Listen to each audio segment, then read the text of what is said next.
भातकुली तालुक्यात वाळू तस्करांची आता खैर नाही। महसूल विभागाने कंबर कसली असून तस्करीवर पूर्णतः अंकुश आणण्यासाठी तहसीलदार स्वतः पुढे सरसावले आहेत।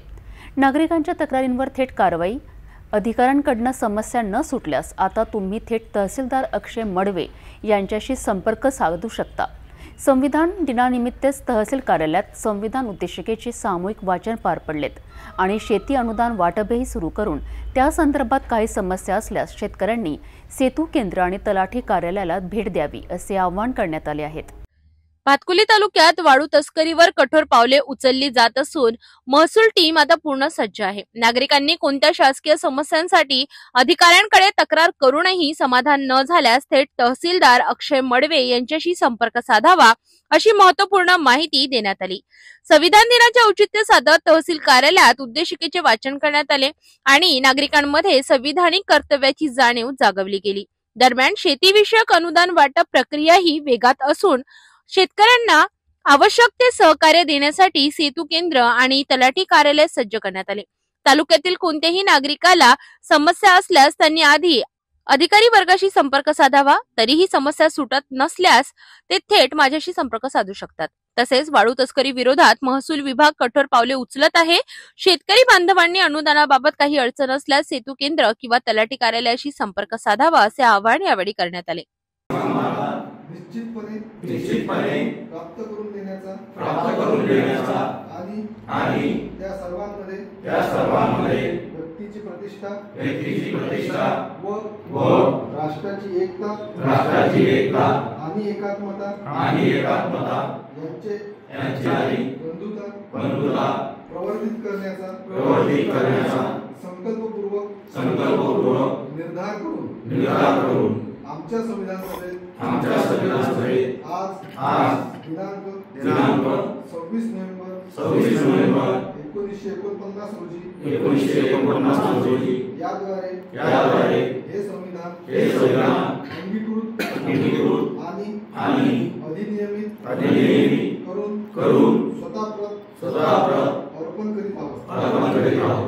नमस्कार, मी अक्षय गणेशराव मंडवे, तहसीलदार भातकुली म्हणून आता नव्यानेच रुजू झालेला आहोत।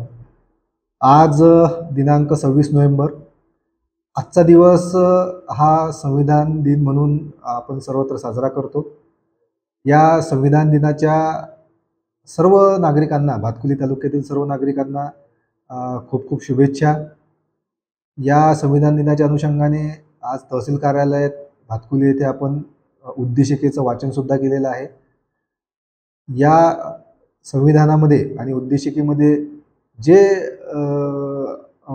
शासनाला अपेक्षित आहे त्या पद्धतीनं सर्व कामकाज हे शासन पार पाडत आहे।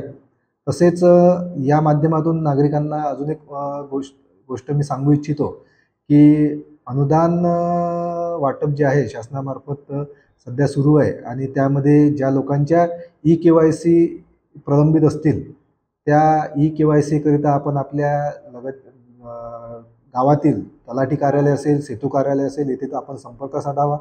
EKYC नंतर जे काही आपल्याला लाभ मिळालेला आहे शासकीय अनुदानाचा तो आपल्या खात्यात जमा होईल। धन्यवाद।